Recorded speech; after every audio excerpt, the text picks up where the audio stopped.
Welcome back to another episode of Beyond the Game with Hal. Today I'm thrilled to welcome a special guest by the name of Bryan Hoch. Bryan is known for his insightful intake on MLB.com for the New York Yankees. Bryan has also written many books featuring the Yankees and what they've been able to accomplish.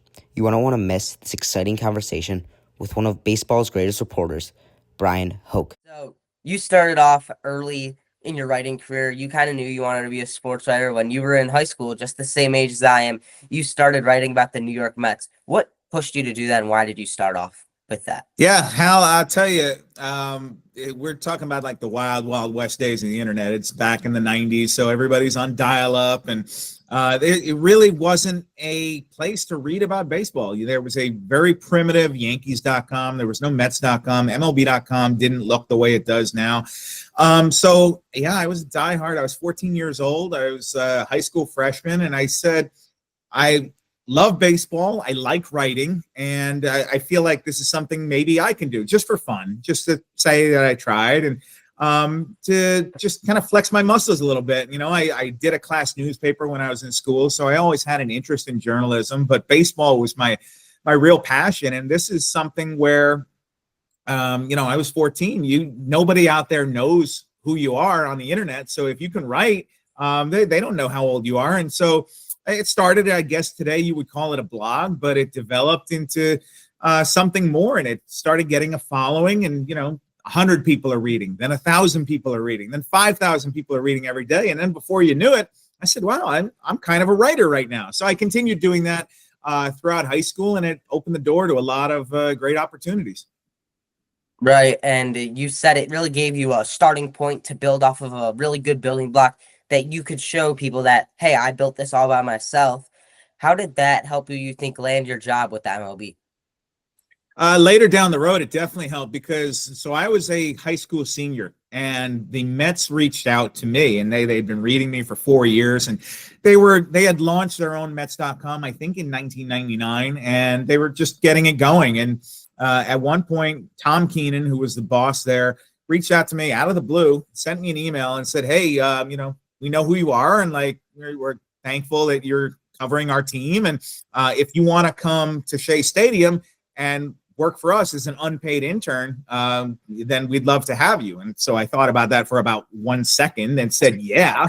And so I graduated high school in June, and the next week I'm at Shea Stadium, and I have a little lanyard around my neck. And I remember walking into Bobby Valentine's office and just thinking, I kept waiting for a security guard to come up and tap me on the shoulder and throw me out of there. But it was great to see behind the scenes. It really helped me so much because not just did I learn how the website worked, but seeing how the reporters do their job every single day. They go in, they talk to the manager, they talk to the players. And I was 18. I wouldn't have had the courage, to be honest with you, at 14 to do an interview. So I really respect what you're doing here with this. I think you're ahead of where I was at that point. And so I think it's really cool that, you've been so aggressive with that. But it's something where I had to go into that world and peek behind the curtain. And once I saw what everything was like, I just never wanted to let that door close. And knock on wood, I haven't.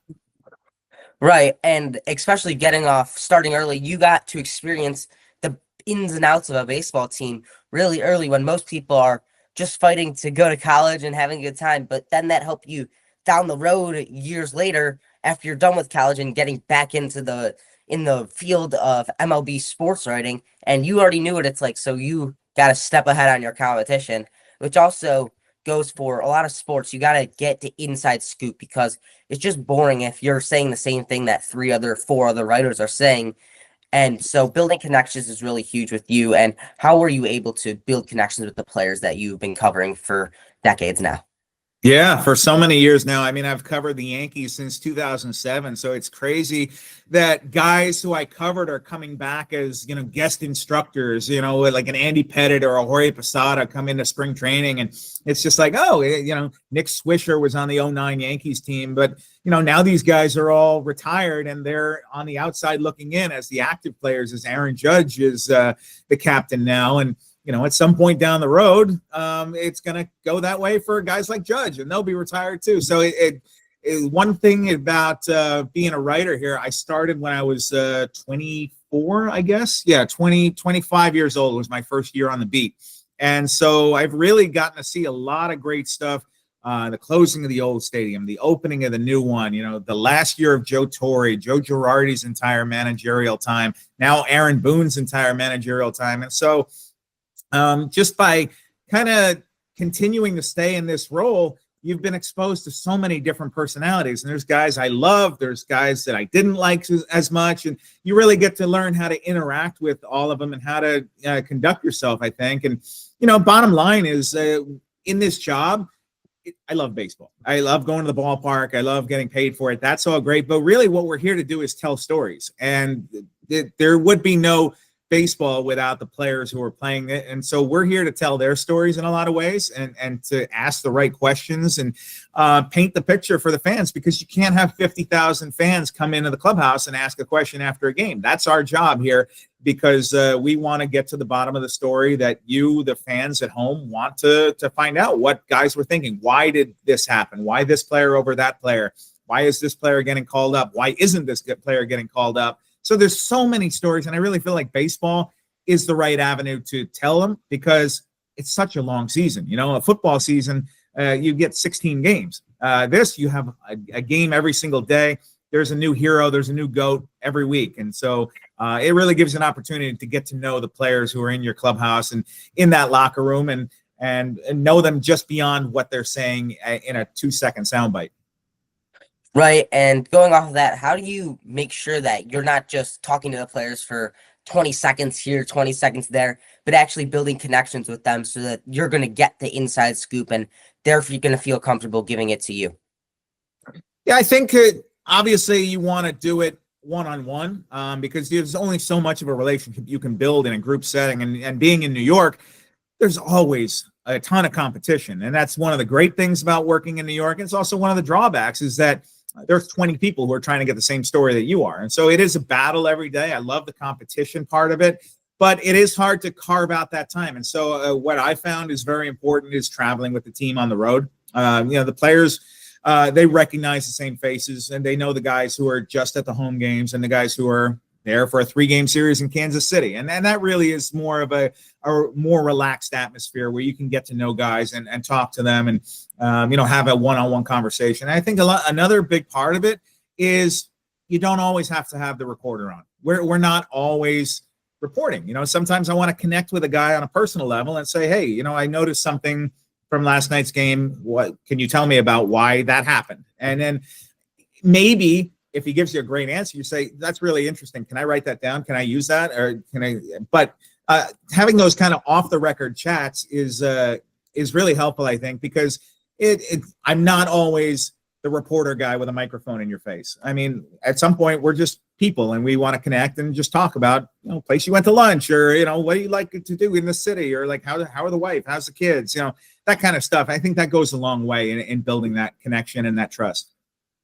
Right. And it's going on the road trip. It's being in depth with these people, not just treating them like they're the people who I interview for my job and that's it. Because overall, if you do that, you're just going to build more and more connections with them, which probably has helped you a lot because you've written 4 books about your time in New York, about teams in New York. And obviously, a lot of research that goes into that, more than just writing a beat paper for MLB.com. What are some of the challenges you think you face from writing full-on books to just a couple 100-word paper for MLB.com? Yeah, what I love about the book process, and it's a love-hate. Look, I mean, I love when it shows up on the doorstep and you hold it in your hand and you say, wow, I wrote that. That is a cool thing. And that's a feeling that's really special. Now, you go through hell to get there because there are so many days where you're writing this book and you're trying to take the form of it, and how long is this thing going to be? And you're reading through it and you're like, this thing stinks. I hate this book. I hate this book. And then at some point it starts to get better and better. And it's almost like you have a rough draft and you're cleaning it up and you're building a house, basically, is how I would say it. And you got to start somewhere, and you start laying brick after brick after brick, and you do this interview and you do another interview. And then, oh, wow, I didn't know about that. Can you tell me more about that? That could be a whole chapter. And then so once you get these bricks building up, and then you come back to the process and you're like, oh, this book's pretty good. I kind of like this book now. But there was, with all four of the books, there was a very early point where I read the first draft and I said, I hate this book. This book stinks. Nobody's going to want to read this book. And that just fuels you to do more work and to make another phone call, do another interview, get more. And then by the end of it, you've got more information, more quotes than you actually need or have space for. And that's when you know it's good. If things are getting cut out of the book, and then you're saying, I can't even fit this in here because I got too much good stuff already, then you know you got something good going. And so it's so much different than my day job of beat reporting, because you're just reporting as fast as you can. What happened today? This is the first draft of history. Like, here we go. Derek Jeter got his 3,000 hit today. And here's a 750 really quick words about it. But then when you tell a story, when you're writing a book, and for example, the Aaron Judge book that I did on 62, I covered that team day by day during the season, and you're tracking it as you're going. But once he breaks the record, once you're coming back and saying, like, you can go revisit it and say how cool that was, and tell the stories that maybe you didn't get to then, and you kind of peel the layers of that onion and get back into it. And what I really loved about that book was the historical research that I was able to do in connecting not just Judge's season in 22, but really it's a Judge and Roger Maris book, and by extension, a Babe Ruth book. So I can dig all the way back to 1927. And that was just a whole lot of fun. Right. And your beat reporting, your day job, you're saying Aaron Judge's 60-second home run to break the record that was previous set, da-da-da-da-da-da. You can write a little paper about how when he hit his 50th, when he hit his 40th, how much he's hit in past seasons. That takes you an hour maybe, but then you look back at it when it's all history and you've been through thinking about all these different times and you just connect it on a deeper scale. It really is just that much more of really not just the base layer, you're really going deeper. And that's what I think is the biggest difference between some of these articles on ESPN or whatever compared to a book that someone's read in, because you're really getting the deeper information. Yeah, and I think that there's speed to it too.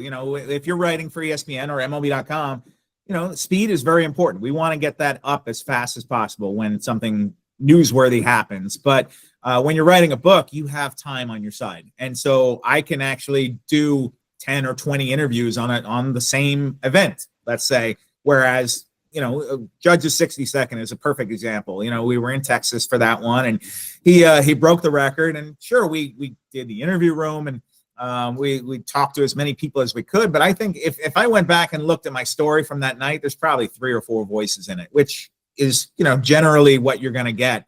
But doing the book, I went back and I talked to every single person who was in the clubhouse. I talked to coaches, I talked to the working staff, I talked to people up in the press box. So I was really able to get so many different voices in there that you just don't have, because you don't have the time when your story is due in 60 minutes. So it really does. It lets you dive a lot deeper and tell a more complete story.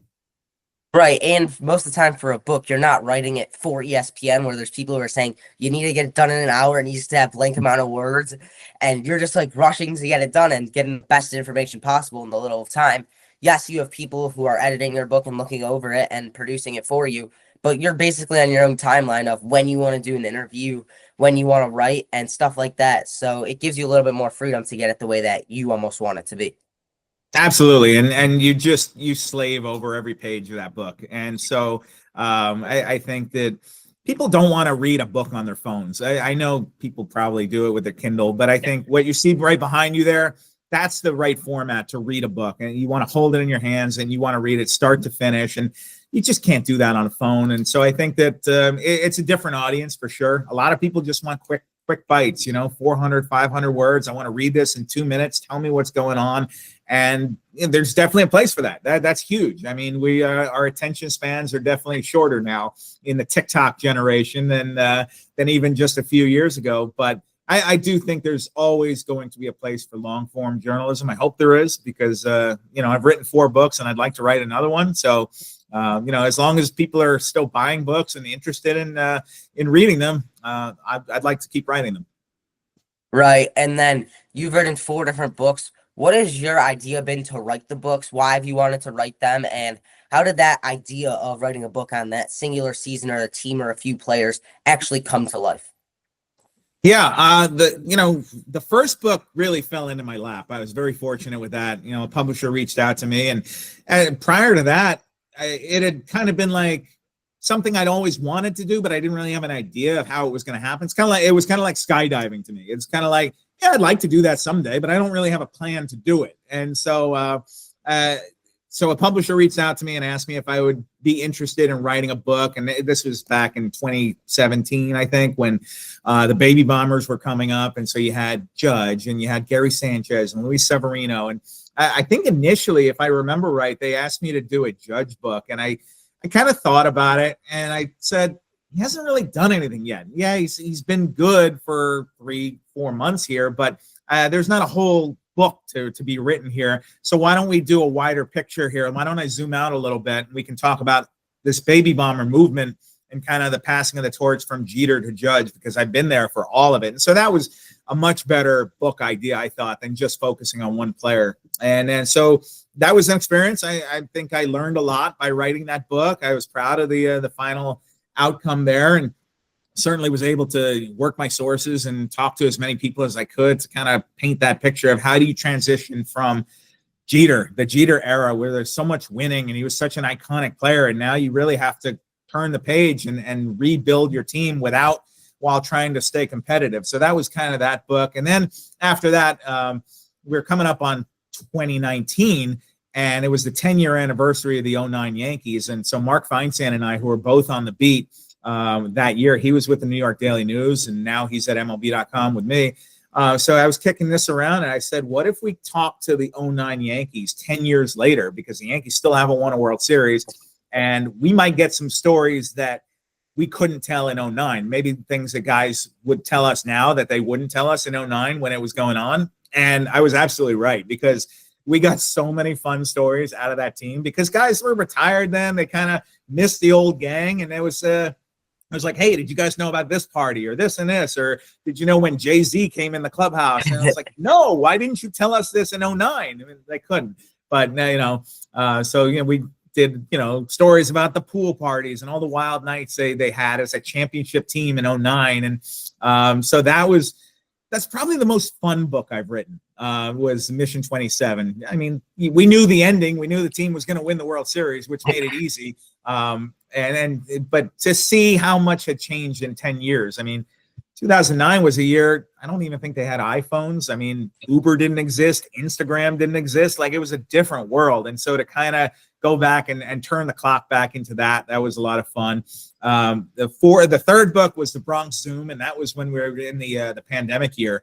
And it was just kind of like, this is the strangest season I've ever lived through. Like, a book should be written about this. And so I was there in spring training when things shut down, and then we didn't know if baseball was going to start back up or where it would start back up. And then we started playing in empty ballparks. And so just kind of the headache of that season, and what a incredible challenge it was just to play a single baseball game. We had guys who were testing positive and here and there. And there was one game where they couldn't play because the other team, I think the Phillies, had positive tests. So the Yankees basically called the Orioles and said, hey, can we play in Baltimore? Let's get a bus. And it's like when you're a kid and you call the kids down the street and say, hey, you want to play in a pickup game? But it was a major league game. And so since there were no fans, they just got in the bus and went to Baltimore and played the Orioles because they couldn't play the Phillies. It was just the craziest year ever. We'll never see anything like it, I hope. And there was definitely enough to fill a book there. And then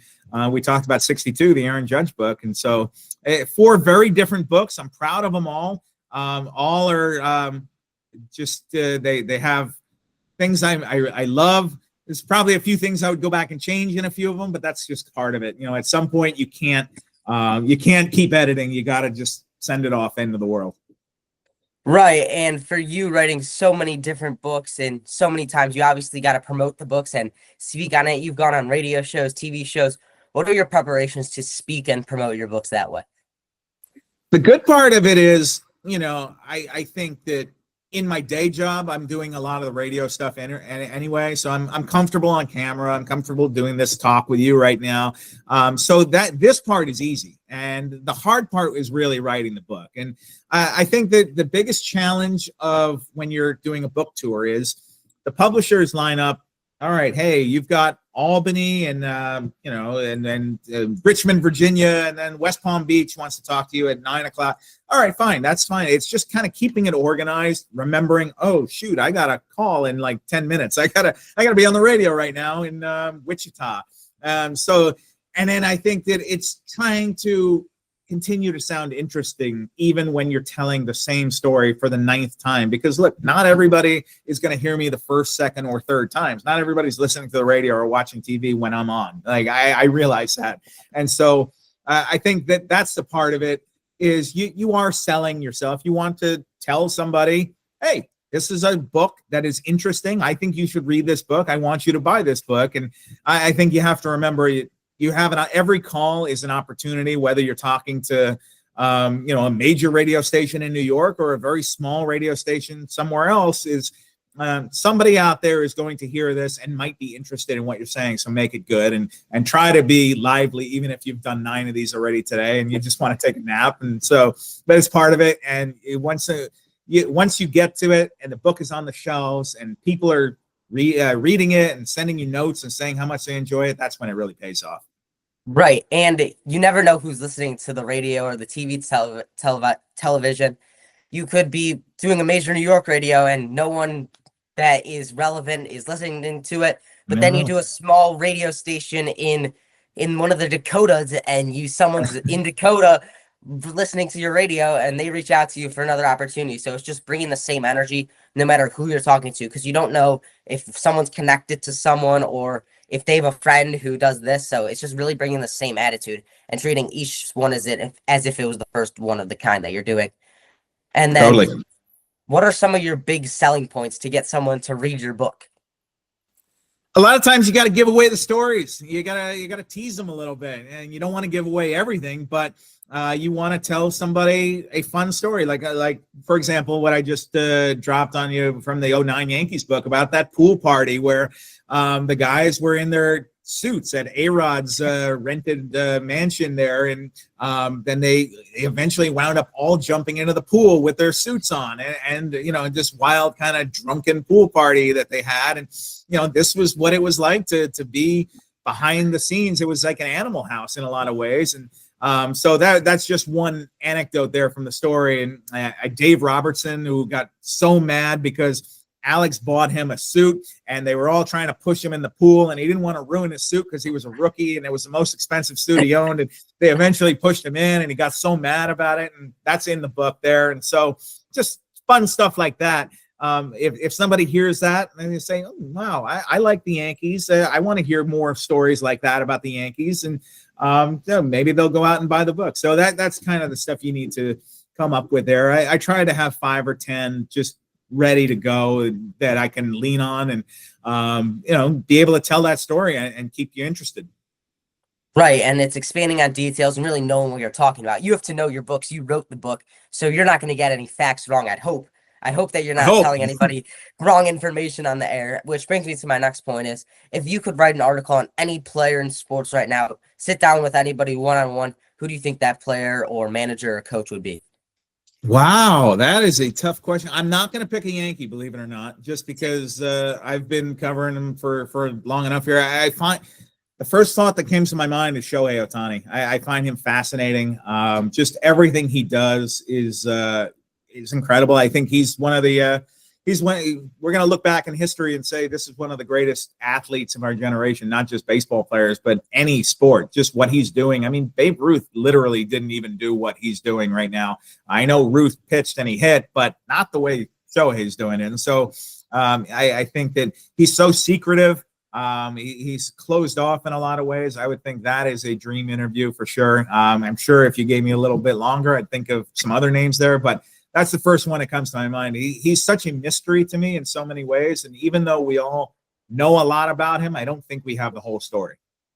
Right. And especially after that scandal with his translator a few years back last year, he really changed and went more private. I mean, he doesn't speak a lot of English, number one. So it's hard for him to share a lot on social media, as so many players do right now. But I feel like also he's just really private. No one really knows his upbringing. Yes, he played in Japan. He played for all these teams, but no one actually knows the true story is where it comes from, which just makes it so much more interesting that he's dominating the MLB.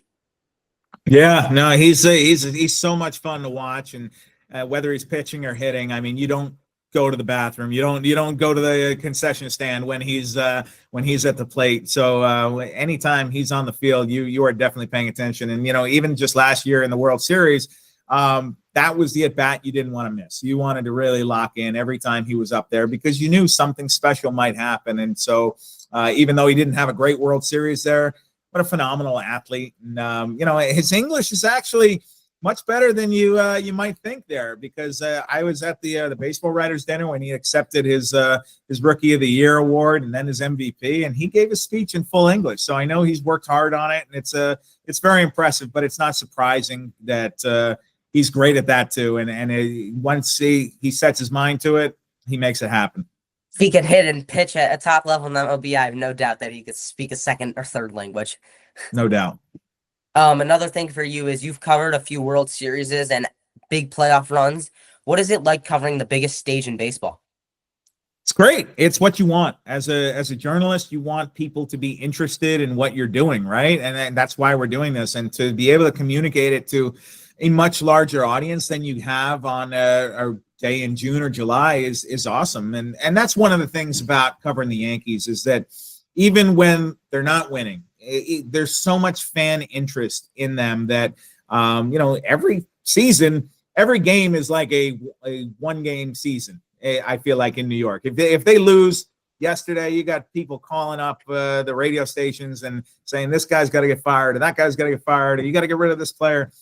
There's no kind of the highs and lows are really interesting in New York, but I think that comes from a place of passion. There's so many people who care about this team, who live and die with it. And so as a writer, when they're playing on the biggest stages, when they're going to the World Series, when the games count the most, those are the events you really want to be there for. And so you just know that you're there to communicate to the audience and to help them enjoy the game a little deeper, help them understand what's happening a little bit more. And I find it really interesting how many more people tune in during the playoffs. It's kind of like, where you guys been all year? Like, but maybe that's just me, because I'm starting on February and then going with it pretty much through Halloween into November. It's just there are definitely part of the audience tunes in only when the games count that much, but the diehards are there every single night. Right, and obviously as a reporter, you want more people to be paying attention to you, and you use social media a lot to convey your message. How do you think social media has helped this generation of sports reporters? Totally. I think it's changed everything. When I started out, there were people who said, well, I'm a writer. That's all I do. All I do is write stories. And I don't think there's a place for that anymore. I think that you have to be able to do a little bit of everything now. I think you have to write. You have to take videos. You have to, be able to do audio like a podcast or a radio. There's so many different ways to communicate a story that to just write a news article, I don't think you're serving your audience. I mean, some people are going to see your stuff on Instagram or Twitter or TikTok, but I feel like there's not a lot of overlap. And so I feel like people who are on TikTok might not be on Twitter, and vice versa. And so you try to kind of serve your audience as many ways as you can there. And you realize that just because I sent this video out on Twitter or X, not everybody's going to have seen it over on Instagram. So I better upload it there too. And then you want to communicate with your fans on Twitter and also write your stories. And so there are so many different ways that we can reach an audience here, that I feel like you want to cover your bases and be available for all of them. All right, to end it off here, we got the final 14 questions. I'm doing them do them all the time with everybody. Rapid fire. All right, 14. Who is your idol? My idol? My dad. My dad is the reason that. Oh, I'm sorry. Is it quick hits? They're quick. All right, they're quick. I can do it quick. All right, favorite fast food? Favorite fast pizza. Biggest fear? Oh, wow. Being unprepared. Favorite school subject? English. Favorite hobby? Baseball cards. Favorite gym workout? Bench press. Favorite influencer? Social media? Ooh, wow. John Boy. Favorite artist? Favorite artist? Bruce Springsteen. Favorite animal? Dog. Favorite TV show? Ooh, wow. Right now, Severance. Biggest pet peeve? Arrogance. Is a hot dog a sandwich? Yeah, I think Favorite it is. favorite emoji? The shrug. And then last but not least, are you a shower singer? Yeah, on occasion. Baby, don't stop.